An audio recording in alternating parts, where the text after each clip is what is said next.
Assalamualaikum, welcome back to my YouTube channel. Okay, siapa yang dah subscribe channel aku ni, aku bersyukur sangat dan terima kasih kepada yang menonton video-video aku sebelum ini untuk Kisah 1001 Malam 3. Kalau korang tak tengok lagi, korang pergi tengok.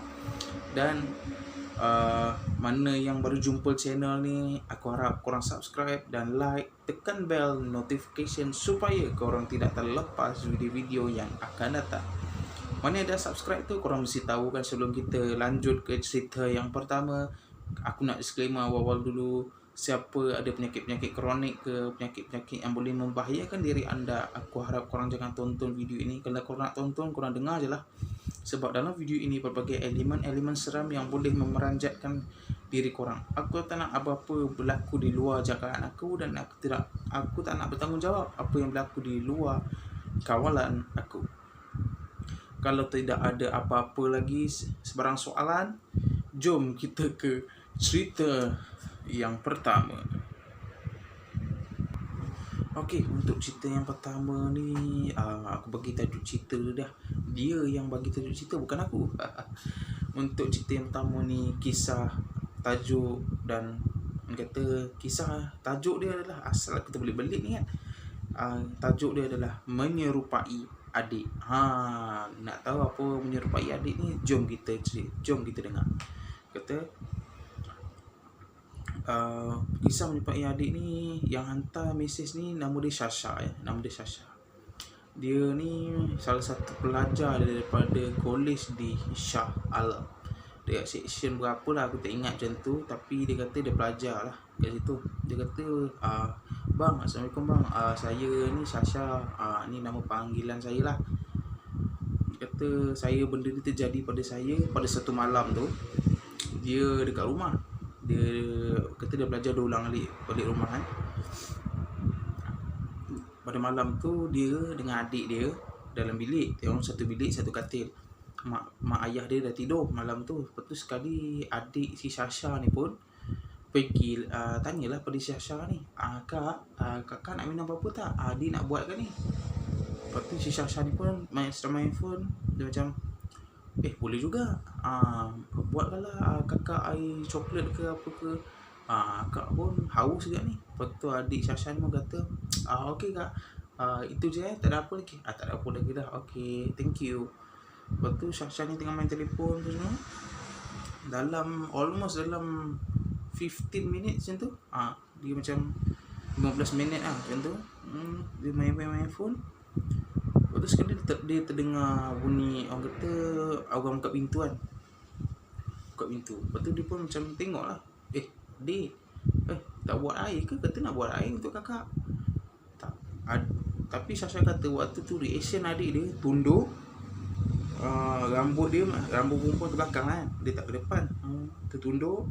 Dia jalan dekat katil tu. Dia duduk. Lepas tu dia cakap, adik penat lah kak.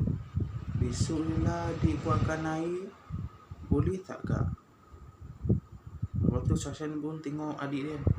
Sian adik. Tak apalah adik, besok lah kakak tahu kau penat. Tak apalah, kau tidur je lah Lepas tu Sasha ni pun main dia telefon. Sebelum dia nak tidur kan, dia main. Dia tengok Instagram, dia tengok Twitter dia.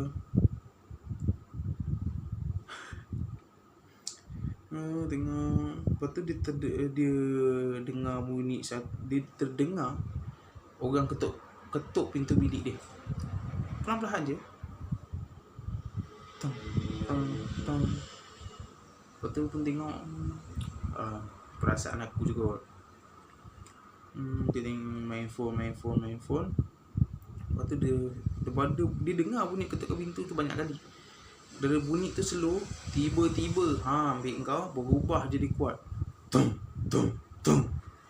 Sasha pun dia pun macam terperanjat lah kan. Dia kata, bunyi ketuk pintu ni lain macam ni kan.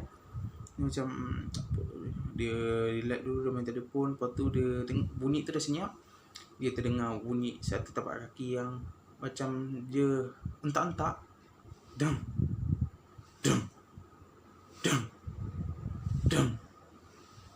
Lepas tu dia pun tengok dekat pintu tu. Dia letak handphone di tepi, dia duduk, dia baca apa yang dia tahu.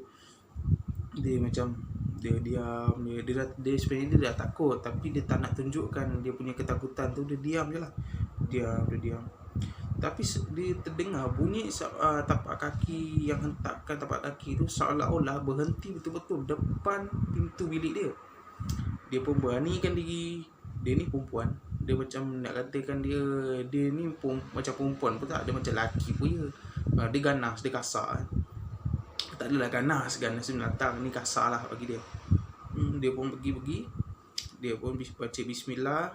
Dia buka pintu, dia tengok. Tak ada apa-apa kat luar. Dia tutup balik. Dia pusing. Dia jalan dalam 2-3 tapak. Ini yang dia dengar tu. Dia terdengar depan pintu bilik dia orang bagi salam. Assalamualaikum. Dia terdengar bunyi macam tu, tapi seolah dia bunyi bagi salam tu macam berbisik lah, slow lah. Assalamualaikum. Dia pun pusing, dia tengok. Apa? Bagi, kalau nak bagi pun bagilah iPhone ke bagi. Dia cakap macam tu, macam tak ada apa-apa je. Bagi-bagilah iPhone, aduh. Bagi salam lah. Apa masa aku je lah. Dia pun dah duduk atas katil, dia main iPhone. Bila main iPhone tu, dia macam tiba-tiba dia rasa takut lain macam. Dia macam tadi dia berani sangat cakap macam tu lah, kalau bagi iPhone lah. Sekarang ni bukan iPhone dia dapat, ambil kau. Dia dapat tempahan. Sekali dia letak handphone dia tepi. Dia ni naikkan selimut dia selubung. Dia peluk adik dekat sebelah. Dia peluk. Dia dah baca. Lepas tu dia dah menangis. Lepas tu dia cakap, tolong kakak adik. Lepas tu adik dia pun cakap, kakak dia kata, tolong kakak adik. Lepas tu adik dia cakap, ya kak, adik nak tolong kakak lah ni. Kakak sabar sekejap lagi adik tolong kakak. Kakak dia tak fikir apa lah. Tu lepas dia, kakak takut sekali. Tiba-tiba dia terdengar bunyi suara adik dia. Apa ni, tepuk dia punya bahu lah. Kak. Oh kak. Oi kak. Lepas tu kakak dia macam tersedar. Lepas tu kakak dia toleh tengok adik dia tengah berdiri. Lepas tu bawa 2 cawan air. Lepas tu kakak dia kata, kak ni kenapa? Nampak apa malam-malam ni? Sawan monyet datang ke malam-malam ni? Takut benar ni, kenapa? Lepas tu kakak dia macam, adik bukan tidur ke tadi sebelah kakak? Mana ada, orang tunggu air masak. Tapi tadi orang lupa kakak punya air. Orang dah bawa air orang. Kakak punya air adik lupa buat. Lepas tu kakak ni cakap yang sebelah tu siapa pula tu? Mama yang sebelah tu, kakak peluk. Lepas tu kakak dia, si Sasha ni lah macam, tadi adik bukan tidur sebelah kakak ke? Adik kata adik penat tak nak buat air. Mana ada, orang kat bawah lah tadi. Ni ni macam-macam lah. Lepas tu sekali Sasha ni pun lepas tu adik dia letak cawan kat tepi. Adik dia kata, kenapa kak? Sasha pegang lah tangan dia. Sasha pegang tangan adik dia. Tolong kakak dik. Ya. Adik tolong ni. Lepas tu Sasha, sekejap dik. Kenapa? Sasha ni pun baca. Dia pun toleh. Bila dia toleh je, Allahu Akbar. Orang kata adik dia dengan kakak dia terlihat dan ternampak satu sosok wanita yang tak adalah tinggi, yang kata sedang-sedang je, sedang bertinggi atas meja belajar dia, dengan rambut dia yang merebang, badan dia kata burung-burung yang dengan darah, sedang macam nak menyerang dia lah, tapi tak dapat jerang. Dia nak menyerang tu betul, adik dia terperanjat, betul Allahu Akbar. Kakak dia pun Astaghfirullahalazim. Si Sasha ni sambut tangan adik dia, buka je pintu bilik. Dia terus pergi ke bilik parents dia lah kat bawah. Dia pegang tangan adik dia. Dia kata, tolong, mak, ayah, mak, tolong, ya, mak. Lepas Lepas tu mak dia buka pintu. Kau ni kenapa? Malam-malam ketuk pintu bilik orang macam nak roboh ni, kenapa? Kau nampak apa malam-malam ni? Batu?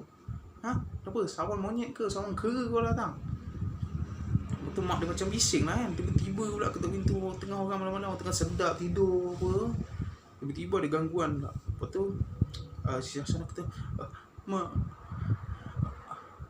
Syah takut lah tidur kat bilik tadi. Syah nampak, kau nampak apa? Selama orang nampak benda bertinggi dekat atas meja tu. Kita orang lari si Syah bawa adik datang sini. Mana adik kau? Lepas tu Syah ni tulis ni. Yang dia sambut tangan tu adik dia Yilek. Tarak. Si Syah ni macam dia dah jadi takut lah, macam badan dia dah, aku cerita ni muka nak berembang dah tu. Lepas tu dia pegang dia tak pegang siapa-siapa. Dia lepaskan tangan dia. Dia pandang mak dia kan. Mak kata, apa kau mengipik ni? Kau ni adik kan kau tidur dalam bilik mak ni. Dia kan tak sihat malam semalam. Dia kan demam. Tengah hari tadi kan baru balik dari klinik, dia tidur. Kau mengipik apa ni? Lepas tu bapak dia kata, tak apalah, biarlah dia tidur sini. Tak apa dah. Kau tidur malam ni je tau. Lah. Lepas tu Syah ni tidur pun semua. Tapi dia terfikir, masa dia tidur tu, siapa yang borak dengan dia dekat bilik tu, cakap nak buat air apa kak? Kakak nak air apa? Siapa yang dia peluk tu waktu dia ketakutan, dan siapa yang dia tarik tangan tu nak turun ke bilik parents dia? Cuba korang fikir. Lepas tu Syah macam besok pagi tu dia bangun, dia cerita kat adik dia. Adik kata, tak ada, tak naik bilik, tak ada apa. Lepas tu dia cerita dekat ayah dia. Ayah dia kata, okay, kau penat kot. Mungkin kau ke kolej, kau dah belajar. Lepas tu kau tension ke apa, kau penat ke, kau dah penat kat rumah. Lepas tu kau penat dekat tempat belajar kau. Itu mungkin for stress lah tu. Jangan fikir lah banyak sangat. Lepas tu dia macam, kenapa mak aku tak percaya. Aku nampak mimpi tau. Aku ni nampak betul-betul. Lepas tu dia pergi kolej, dia ceritalah dekat ustaz dia. Ada ustaz dekat kolej tu. Ustaz kata mungkin awak ni ada pergi ke mana-mana tempat-tempat yang sunyi, tempat-tempat orang jarang pergi. Tempat awak pergi, tempat tu sunyi, tak ada apa benda. Awak suka balik lambat-lambat ke? Mungkin kalau awak suka balik lambat-lambat, kebetulan si Syah ni pun kalau keluar memang balik lambat gila bapak. Orang kata lah itulah lambat teruk tu. Pukul 3 pagi, 3:30 pagi baru balik. Lepas tu dia kata, saya suka balik lambat ustaz. Mungkin awak balik tu, awak lalu dekat tempat-tempat dia ke. Mungkin dia tengok awak ni, seorang kan. Dia teman dah awak balik sampai dah masuk dalam rumah. Itulah apa benda tu.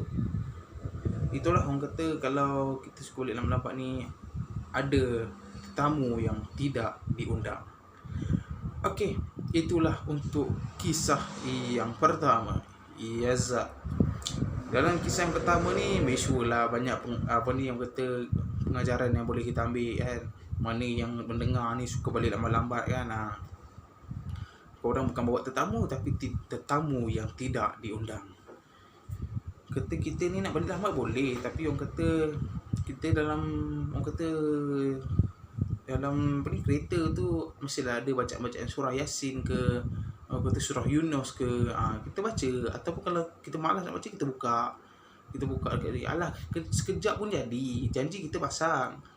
Apa-apa pun kita kena, orang kata, perbanyakkan berzikir pada diri kita sendiri. Kita makan sedap-sedap, kita makan KFC, chicken chop, US pizza, cheese tarik-tarik tu kan. Kata, tapi roh kita tak makan apa-apa, roh kita kosong. Jadi kita nak sedekahkan pada roh kita, kita bacalah zikir, apa-apa yang kita tahu kita sedekahkan atas diri kita dan roh kita. Okeylah, itulah nasihat untuk aku untuk kisah yang pertama. Kalau tidak ada apa-apa lagi, jom kita ke kisah yang kedua. Okey, untuk pengetahuan korang, untuk kisah ni yang kedua ni adalah kisah last. Sebab untuk video kisah malam misteri part 1 ni aku tak dapat cerita habis. Sebab yang cerita yang ketiga ni aku belum, orang kata baca lagi full. Orang kata aku dapat tafsir cerita yang pertama tadi dengan cerita yang kedua ni. Maknanya cerita yang ketiga orang kata tak dapat lah untuk minta maaf lah sangat-sangat ya. Janganlah kecam pula. Kata okey, untuk kisah yang kedua ni, cerita dia bagi tajuk cerita adalah menyimpan gambar-gambar pelik. Menyimpan gambar-gambar pelik ni macam yang hantar cerita ni kepada aku, nama dia Syah. Dia ni memang suka band-band lama, rockers lama, Black Sabbath, AC/DC, orang kata Iron Maiden. Itu memang dia suka lah. Gambar-gambar tengkorak, gambar-gambar orang kata yang mata satu tu kan. Macam ni, mata satu tu dia suka simpan lah macam tu. Lepas tu kat dalam bilik dia ada patung tu macam patung tu ada macam kata ada macam rupa-rupa ada tanduk lah, rupa haiwan lah, rupa macam benda tu, patung tu lidah terjelil lah, apalah. Dan jadi ke satu malam tu lah, kata ini kisah yang terakhir lah yang aku dapat kongsi. Kisah yang terakhir ni dia macam yang si Syah ni pun satu, aku pun tak tahulah kenapa. Aku mesej dia balik, kenapa kau suka simpan benda-benda macam ni. Dia kata saya memang minat kumpulan-kumpulan macam Black Sabbath. Dia memang minat macam tu. Tapi dia kata aku cuba nasihatkan dia kata tak nak dengar, tak apalah. Okay, jom kita berbalik pada cerita yang tadi. Jadi pada satu malam tu dia baru lepas beli satu gambar yang ada dekat gambar tu, dekat tengah tu ada mata satu. Lepas tu tepi-tepi tu macam ada orang pegang-pegang pisau tau. Macam orang pegang-pegang pisau macam nak bunuh kan. Dia gantung dekat bilik dia. Posing tu kata macam mana nak gantung sekali macam dia tengok atas almari dia, kosong lah atas almari aku. Letak sini je lah. Sekali malam tu nak jadikan satu cerita. Lepas tu dia kata dia buang semua benda-benda tu. Malam tu sebelum dia tidur, dia main handphone tu. Lepas tu dia rasa haus, dia pergi dapur, dia ambil air. Lepas tu dia ambil air tu, dia dengar bunyi macam benda jatuh tau. Macam teng boom. Macam sekali si Syah ni pun macam dia pun letak cawan dia pergi kat bilik dia tengok atas almari apa semua, tak ada benda jatuh pun. Tak apalah, mungkin atas kot. Dia duduk rumah apartment. Dia tengok dia buat bancuh air apa semua. Sekali dia dengar lagi bunyi benda jatuh. Macam dia pergi kat bilik, apa benda yang jatuh ni. Tak apa lah, dia bancuh air apa semua. Dia masuk bilik dia, main phone lagi sambil dia minum tu. Dia ni seorang gamer lah. Lepas tu tiba-tiba dia mesej dengan kawan dia, jom kita main ML. Lepas tu main kat komputer. Aku main kat komputer, push up, main pakai mic, ada pakai earphone yang ada mic tu kan. Sambil dia tengah main tu, tiba-tiba pula tengah short main ML, dia kalah. Lepas tu kata dengan member, sakit perut lah, korang main lah dulu tak apa, korang lawan dulu, aku nak pergi bilik air, aku sakit perut lah, aku mula kan. Lepas tu kawan kata okey. Waktu si Syah nak pergi bilik air, kawan kata tak ada lama sangat. Dia keluar bilik air, lepas tu pasang mic lah. Tiba-tiba kawan dia kata, "Oi Syah, kau okey tak? Syah, oi, kau okey tak?" Tapi dia gunakan ada certain bahasa yang tut. Aku bagi satu lah, aku boleh sebut dia. "Oi Syah, bongok." Macam tu lah. Sekali Syah ni macam dengar tak? Kau kenapa? Aku pergi tandas, aku kata kau orang. Macam kau pergi tandas. Tadi kita orang dengar kau menangis dulu tadi. Nangis? Ya, kita orang dengar kau menangis tadi. Tak esak-esak kau menangis. Takkan kalah ML menangis kot. Apa punya jantan macam ni. Betul Syah kata, sejak bila aku menangis? Aku kan pergi toilet. Tak, tadi kita orang dengar kau menangis. Engkau ni saja takut-takut aku lah. Tak ada apalah, jom kita sama main. Orang pun sama main. Tembak. Kau pergi sana. Sekali kata, okey, si Syah kata, okey geng, aku dah ngantuk ni. Kita sama besok je lah. Okey. Off semua. Dia off laptop semua. Dia baring atas katil apa semua. Sekali dia dia terpandang dekat atas almari tu sebelum dia tidur. Dia ternampak macam orang kata macam benda bertinggi atas almari tu, tapi sambil menggoyahkan badan dia. Macam si Syah ni pun tengok, Allah Akbar, macam Astaghfirullahalazim.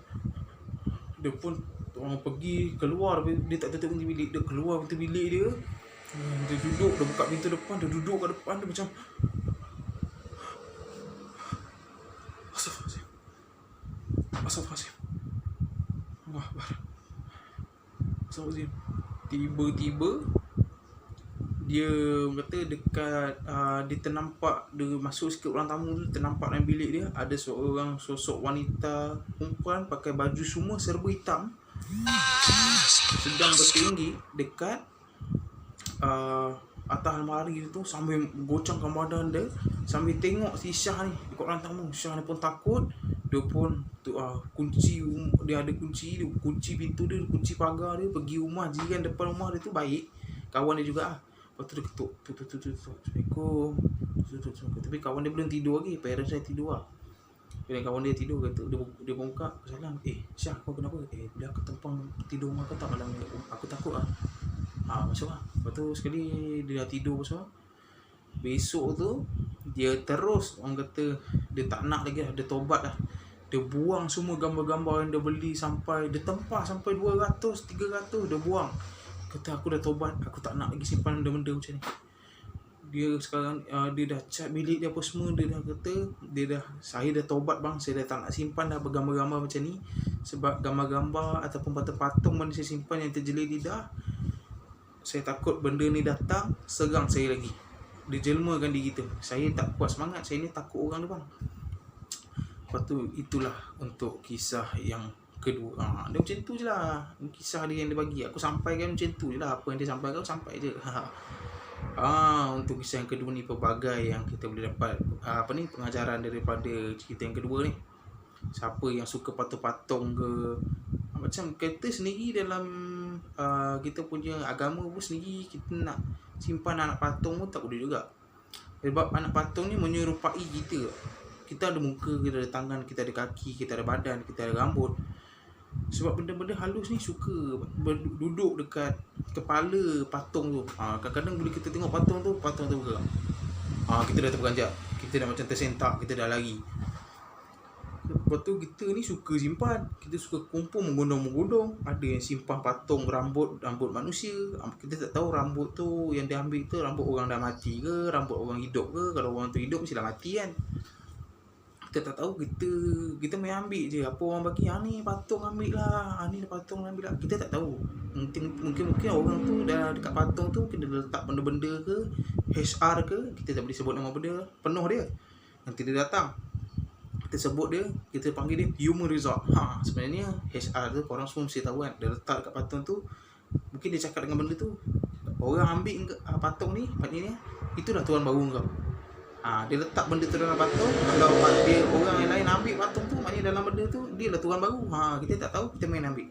Sebab itulah kita jangan ambil sesuka hati barang yang kita tak tahu. Okey, itu je lah aku dapat kongsikan untuk kisah Malam Misteri Part 1. InsyaAllah kalau ada kisah kalau korang ada cerita seram, korang boleh hantar pada aku dekat IG aku Fiknaz, FIQNADZ S_, ataupun korang boleh WhatsApp aku boleh letakkan nombor telefon dekat IG nanti. Korang boleh hantarkan kisah-kisah seram daripada aku boleh sampaikan. Okey, untuk akhir nasihat aku ni, jaga diri, patuh SOP yang ditetapkan oleh kerajaan. Kita sentiasa pakai face mask. Semoga kita dapat memutuskan rantaian COVID-19 ini, dan jangan biarkan diri anda diselubungi misteri. Kita jumpa pada minggu depan setiap hari Jumaat pukul 11.45 malam di Fitness Channel. Assalamualaikum, I see you. Kita jumpa pada semalam. Bye.